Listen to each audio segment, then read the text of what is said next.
Hey everybody, it's Frozen and thanks for joining me. It's a little bit of a rainy day out, so I figured I'd come out on the porch and answer some more of these questions.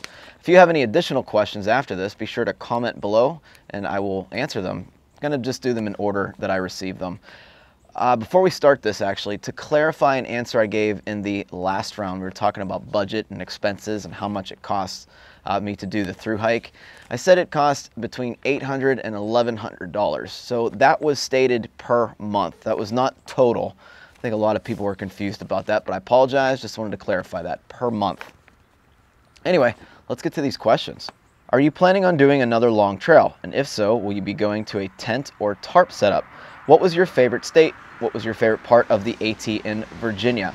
So yeah, we talked about in the last round that I would definitely like to do the Pacific Crest Trail, maybe in about 5 or 6 years. I definitely want to save up enough money to, again, have a very comfortable thru hike and just enjoy myself out there and take as long as I need. When that does happen, and actually probably next year, I'm going to look at getting into a tent and just kind of figuring things out from there. Now personally, I haven't used a tent in probably about 4.5 years. It's always just been a hammock, so it's kind of like starting from scratch. I need to learn how to camp in a tent. In order to do all that, I need a more comfortable sleeping pad so I can actually get consistent good night's sleeps. So once all that happens, I don't know what tent I'm going to go with. I'm looking at Lightheart gear, Z-Packs, and a few other brands, but yeah, we'll see what happens. But as far as favorite state, we covered that in the last one. New Jersey, Georgia, Maine, all beautiful. Loved every single one of them. Connecticut was really nice too. Pretty much everything but Rocksylvania I really enjoyed.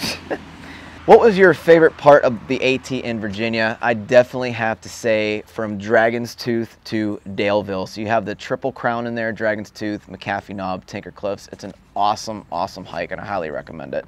If you were starting the hike over, what would you change in the way of content in your videos?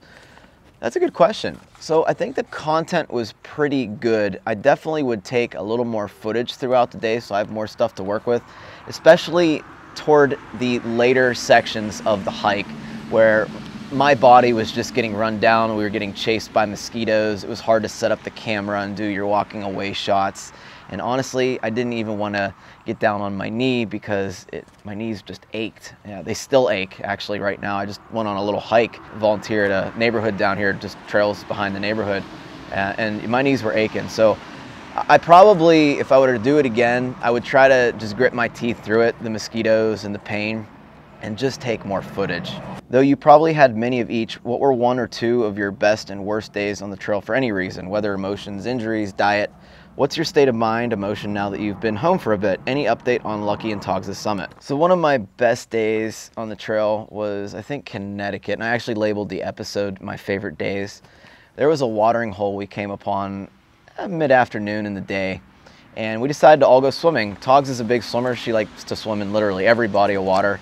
She carried a swimsuit with her, which is how she got her trail name Togs, because Togs is Australian for bathing suit.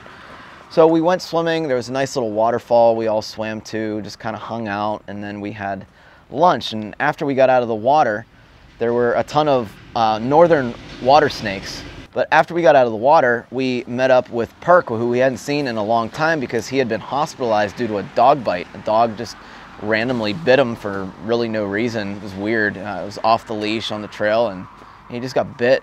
So we were happy to hear that he was okay and getting back on the trail soon. He was doing a little bit of slack packing to catch up. But I just remember it was a really fun day. I think that same day we ended up hitching the wrong way outside of town. It ended up being like an 8 or 10 mile hitch to a town that we weren't supposed to go to. Some random farmer that Lucky and Togs had met up with just picked us up. I think that all happened in the same day, but that was really, really neat. Another great day was whenever we were waiting up for Kathmandu, we just literally stopped at every food and deli place along the way, and that was great. It was great just to be able to eat all that food and just take our times and get to camp really early. One of the worst days, I'd say, was some of the rainy days in the Smokies. You know, it just would not snow on us. It was hail, it was freezing rain. It was terrible. Mud the whole trail, like 4 days of mud, just walking through a mud puddle. Those were some very, very rough days. Other than that, I don't think I had too many bad days. As far as my state of mind and emotion, don't think really anything has changed right now. I still kind of feel like I'm just taking a whole bunch of 0 days right now. I just can't get past the lifestyle that we had on the AT because it was awesome. But I think that'll change once I, kind of get back in the groove of things and get a job. As far as Lucky and Togs, they summited about a week ago at this point, so good for them, and they are slowly making their way back to Texas. They got a little bit of a side road trip they want to do. They're currently in New York, and Lucky just picked up a guitar, so that's his next venture. After you summited, did you get a chance to stop into the Appalachian Trail Cafe in Millinocket and sign a ceiling tile? No, and I've seen this in several other people's videos, and I'm kicking myself now because I just completely forgot. I think we were all really excited to summit, and then once we did summit, we were all excited to party and just hang out and relax with our family. So, maybe I'll make my way back up and actually sign a tile at some point. I do want to visit Maine again in full strength, not kind of beat up, but I think I'll enjoy Maine a lot more once I'm full strength. Congrats! I am wondering, since you are still fresh from the trail, what difference have you noticed in your everyday life at home versus before you left for the trail? So again, I think that it will be a little different once I get a job. I just feel like I'm still on the trail right now, just taking a lot of zeros in a row. So I really haven't noticed much difference, to be honest with you, except for my, my personal outlook on life. How hard is it to be or stay in a relationship when you're gone for 4 months? And I'm assuming you'll probably be doing the same thing for the PCT and CDT. How did you maintain your relationship with your girlfriend and family during the long hike? In retrospect, did the time away help or hinder your relationship? So that's 2 people asking those questions. I'm going to kind of wrap them up into one. I don't think it's that hard to maintain a stable relationship when you're out on a trail. As long as it doesn't go past 5, maybe 6 months, I think you're probably fine. For me, it actually helped my relationship because I had a lot of time to think about where my heart was. And Chrissy and I got engaged on Katahdin, so I definitely think it helped. The fact that I had a lot of cell phone service, I think definitely helped the situation, because there were just so many times at camp, especially early on, that I had signal. I could just call my mom or my dad or the girlfriend. Anytime I wanted, I could really talk to them. Texting was a big deal out there, and also Chrissy, since she was the one uploading the videos, she kind of got to see what I've been doing for the past 3 or 4 days. When I got into town, I could upload the videos and she could watch, without having a delay like you guys did. So I think that helped a lot too. And as far as the beard, the answer to this in the other one, I still have it, so we'll see what happens. And yes, I will do the same thing for the PCT or CDT, because Chrissy doesn't want to do a long trail, at least not yet. She'd like to do something maybe 200, 300 miles, but nothing more than that. Did you in fact complete the whole AT without seeing a single bear in the wild? What were your most remarkable wildlife encounters? Congrats again on completing this part of your journey. So yeah, I didn't see any single bears except for in the New York Zoo, and those were behind bars. So no bears in the wild. I was really surprised. On my normal trips, I've seen bears. I've seen probably 7 or 8 bears in my hiking career in the past 5 years. And yeah, I don't know how I spent, 131 days on the trail and I didn't see any wildlife. Really, I think the biggest wildlife I saw was, I think, a rabid raccoon that was snarling at me, and then he ran away, and a porcupine up in a tree. That's really all I saw. It was pretty crazy.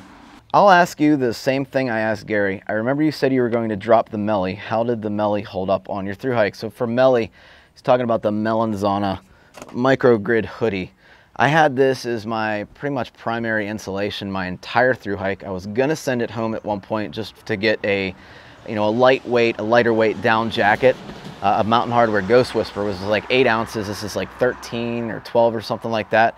But I opted to keep this because I saw how damp people's down jackets were getting out there, and I just didn't want to deal with it. I can wash this every time I wash my normal clothing. Can't always do that with a down jacket unless you got a lot of time on your hands and a delicate washing machine, unless you want to wash it by hand. So I felt for the AT, this was the better option for me. And after, I think, mid-April, I didn't have any down jackets. This was my insulation, and this was all that I needed. I can pretty much just wear this in a t-shirt and get down to about 38 degrees comfortably. And if it gets any colder than that, I just put my rain jacket over top of this, and I'm even warmer than that. So I could probably get down to like freezing comfortably without even having to worry about it. So for the AT, this was all I really needed. In the winter though, I did have a little bit thicker of a winter down jacket, and that worked out well. Hello Frozen, you are an inspiration. Thank you. My boyfriend Steve will be hiking the trail February 2020. We have watched all your hikes thus far and are anxiously awaiting the summit. If you have any tips for Steve, we would greatly appreciate it. Especially thought the way your tramline brought you out of your shell was truly touching. So first of all, good luck on your thru hike in 2020. I wish you well. I hope you have perfect weather. But remember, it's not going to be always sunshine and rainbows out there. They're going to have some tough times. But if there are any opportunities that arise that allow you to do some side things, maybe you meet a tramline, however you want to do your hike, be open-minded to saying yes to those opportunities, because that was something I didn't learn until later on, and I wish I would have just been open-minded, like I said, to these opportunities. You know, going to town, I think a lot of people shun going into town or spending a 0 day. I mean, the trail towns are awesome. They're fun. They're fun just to hang out in. I spent probably a decent amount of time in town, in hotels, in hostels, just because it was fun to interact with people. So, you know, don't be too hasty to just get through the trail and that's your only goal. So, Steve, hope that helped, and good luck, man. Jason, what was the first thought you had when you touched the sign at Katahdin? So it's hard to pinpoint exactly what I thought when I was touching that sign. I think I just pretty much flashed back to all the good memories I had on the hike and all the ridiculous terrain and weather that I went through. Just my whole hike in general is what I thought about. It was great feeling of accomplishment, and it is so hard to explain what it feels like to see the sign, let alone touch it. All I could focus on when I got a glimpse of the sign was, that's it. That was all in my vision. I had no vision on any single thing else. I just remember staring at the sign for like a quarter mile and just walking up to it, and then just all the emotions just released as I touched it, and I just felt a great feeling of accomplishment.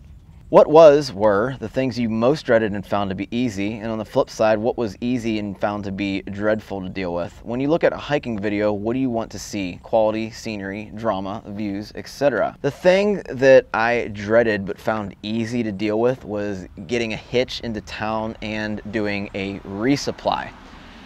That was just made me so anxious when I started the trail. I just got sick to my stomach. Like, I don't want to hitch. What if I get, you know, chopped up into little pieces? And you know what I mean? It's a scary feeling. But then I realized that it really wasn't a big deal. And the people that pick up hitchhikers that are around the trail, genuinely, they were hikers themselves or travelers or have hitchhiked before, so they get it. You know what I mean? Great conversation. I didn't have one single creepy person that I took a ride with. And when I met my tramline, it just became all the easier because you felt a lot safer with more people behind you. As far as what I thought would be easy and actually ended up to be dreadful, this is going to come as a surprise to a lot of people, but uploading and charging batteries for vlogging. It was so hard. I had to push myself to get into town every 3 to 4 days, or simply didn't have enough battery power to do it.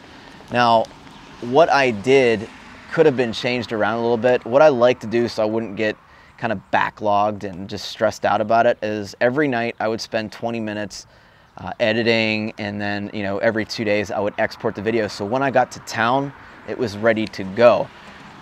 Most of the towns that I was in, their Wi-Fi sucked. I only had maybe 4 or 5 good hotels / hostels that were good to upload on.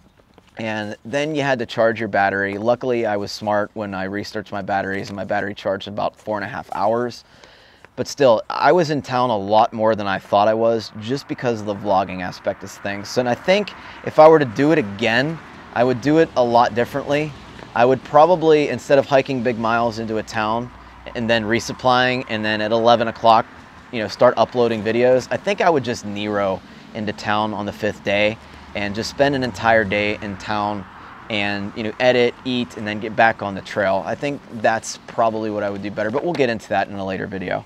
So what I really look for whenever I watch somebody is if the guy or girl is interesting. You know, I want to see who's behind the camera. I don't just want to see the trail or to see the person's face the entire time. Mix it up, you know, show different angles, show what you're doing, tell me what you're worried about, tell me what you're thinking. Are you happy about something? Is it cold? You got to try to bring the entire experience into the camera, and that's what I strive to do. I know I'm not always the best at doing it, but that's at least what I try to do, and that's also what I look for in a vlog. What would you do differently if you would hike the AT again? Choices, gear-wise? I don't think I would do anything differently as far as how I hiked or my gear choices, really. I think I pretty much nailed everything down and was pretty happy with it. The only thing that I would kind of tweak a little bit was having some sort of waterproof rain gloves or something to keep my hands warm, because man, we had to take a 0 in New York just because I couldn't feel my hands. I couldn't go like this with my fingers, and that's really, really bad. So tweaking the rain gear, the rain jacket, and the gloves, the waterproof side of things, I think needed a little tweaked, and I'm hoping I can figure that out in the next couple months here. How does Frozen AT thru hiker differ from Jason IT guy? I think Jason IT guy was a lot more stressed during the days. I think I was a little bit of a selfish person. I tried to control my situation and kind of wanted everything to be kind of set in stone before we did it. Now I just feel like I'm a completely different person. I don't get stepped on anymore. If I have a problem with you, I will tell you to your face. I don't care what people think about me. I'm very relaxed, which is surprising to me. I am not really worried about a lot of things. I used to worry about just ridiculous things, just stupid things. I just think I'm a more patient person all around, and I'm really happy the AT was able to put me through that transformation. I feel like I'm also more compassionate.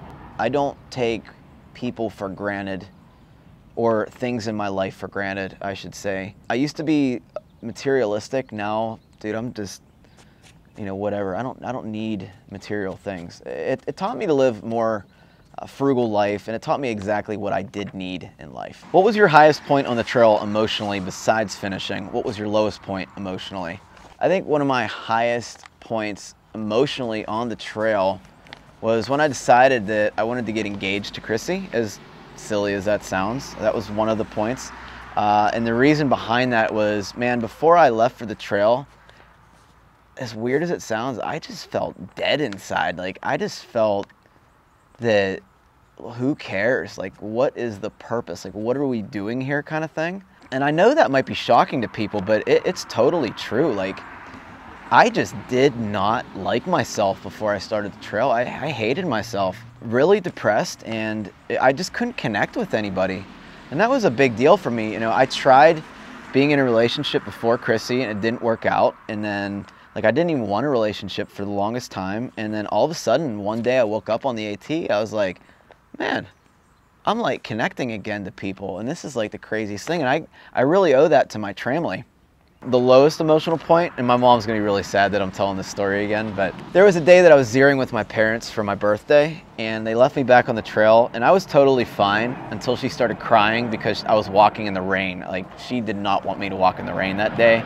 She just wanted me to be, you know, sunshiny day, and I tried to tell her, I was like, look, like, it's okay. I don't mind walking in the rain. This is just life, you know, you just walk. You know, that's fine. I'm happy walking in the rain, whatever. Once I saw her just crying, I felt really, really selfish. That was a really hard feeling to shake, and the way I actually got around it was I ended up crossing this random dirt road in the middle of nowhere, and a couple subscribers just yelled my name, and I got out and I met them, and they told me their story and how they were section hiking now because of me, and they were really hoping that they'd run into me, and that just made my day. And I just kind of, you know, I sent my mom a message, say, hey, I'm sorry about being so selfish. I'll be home soon. And she's like, I know you need this, so go ahead. And, you know, I'm sorry for crying, kind of thing. But yeah, I just felt selfish that morning, but that was definitely my lowest point emotionally. The other emotional time was whenever we got really close to the White Mountains. Togs had just gotten over her sickness, and I finally felt like we were able to just go for it.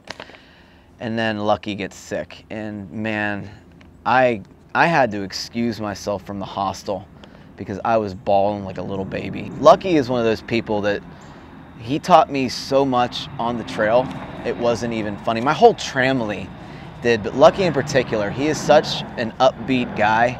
A lot of people I wish could hang out with Lucky for a day. He's just the happiest person you could ever meet. So positive. Man, he's just a great freaking dude. And whenever I heard that, you know, he's gonna have to slow down, I was like, that's it. I know that's it. They're not going to be able to summit with us, because at that point we had a a date set that Chrissy could come up and meet us, and you know, I couldn't stop I wanted to be engaged on Katahdin. That was the whole story behind this. So that really destroyed me emotionally, and I just had to tell myself, you know, once you climb Mount Moosilauke, that's it. You know, send that text message that only those two know about. Tell them what you wanted to tell them and how they changed your life for the better, and move on.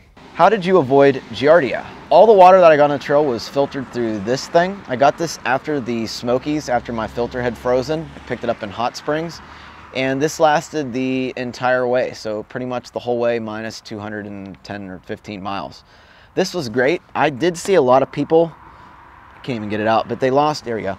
They lost this O-ring, and that was a big, humongous problem because it would just leak back in your water bottle. And I don't think a lot of people knew that, you know, even a drop of water, of infected giardia water, will make you have giardia. That's just the way it works. So I was really careful and made sure that I didn't lose my O-ring. I also carried a backup and ended up loaning it to people until they could get into town and get their O-rings as well. And that happened a lot, a ton. So I was really surprised about that. But yeah, I didn't get any kind of waterborne illness. In fact, I didn't even get sick the whole time I was out there. How do you maintain such stability with your walking shots where the camera is pointing at you? Also, you always switch so seamlessly between front and back facing cameras. I don't see you pushing any buttons. How do you manage that so smoothly? So first of all, I use the Pixel 3 to film my entire thru hike and edited and uploaded it on this phone right here. And it's still going strong. No problems with it at all. But we're gonna get more into that in a vlogging review that I'm going to do and show how I filmed and how I edited. But as far as your question goes, the stability control on this back camera is a lot better than the camera on the front of the phone. So I always had the camera pointed this way.